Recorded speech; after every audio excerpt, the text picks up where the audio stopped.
how do you measure it for Tennessee? Yeah, so before I start there, I would like to just say that when we entered into this journey, one of the things that we were definitely focused on was meeting our mission, which is strengthening Tennesseans. And so when we went into this process, those Tennesseans are not only the customers that we serve, but also the individuals that are within our division, department, also other state agencies. So when we started to talk about this, we looked at it from a perspective of let's set the stage to create a process for identification of our criticalities, of our severities. And as we worked through that, we created that rating system for passes, fails of those specific test cases. So when we start to look at the efficacy, we looked across the department, as most people up here have already said, looking at those other areas that would have use of the system or how they would be touched by the system or impacted by the system. In doing that, it allowed us to have a smoother process. That process allowed many of the individuals that may not have been at the table initially to come to the table, because you learn early on when someone's missing from the table. That empty seat causes a little bit of confusion, and we also would want to ensure that we're meeting all of the needs that have been identified. We looked at 3 core tenets, so maybe if you could go to, I think, slide 17.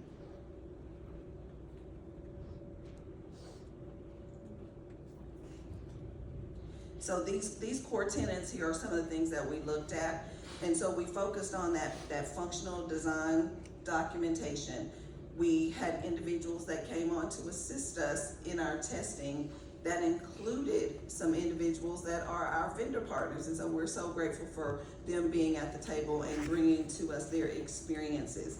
When we look at this documentation, you'll see here family assistance, federal and state policy. So that again is one of the main things that we wanted to focus on.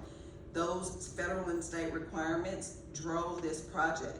And so we wanted to ensure that we were meeting each one of those along the way. Some of them were very strict requirements, as a lot of you probably in the room know, and there's not much wiggle room there. So in doing this process, we were able to remove that gray area. There was some individuals that may have believed that we don't need to do this exactly the way that we're currently setting the stage. However, that policy told us really quickly, no, we need to do it this way. And one of the things that I will say is we involved our federal partners from the very beginning. Those federal partners also helped us to identify what things we needed to include in this project so that we were definitely ensuring that we were looking at the efficacy, that we were ensuring that our test plans were written to the degree that they should be, and that the results that we were getting were framing the remainder of the project. And lastly, what I think I would say is the process for UAT allowed us to refine our training packages. So as we went through those, there were things that were created in order to successfully train our staff about the system. There, as Anthony said in the beginning, there was not something that we say did not get a fresh look at on every day, because it was not a perfect out the gate. And so in doing those things, looking at that training material, we refined that material, we pushed it down, top up, bottom down, pushed it all the way through our processes.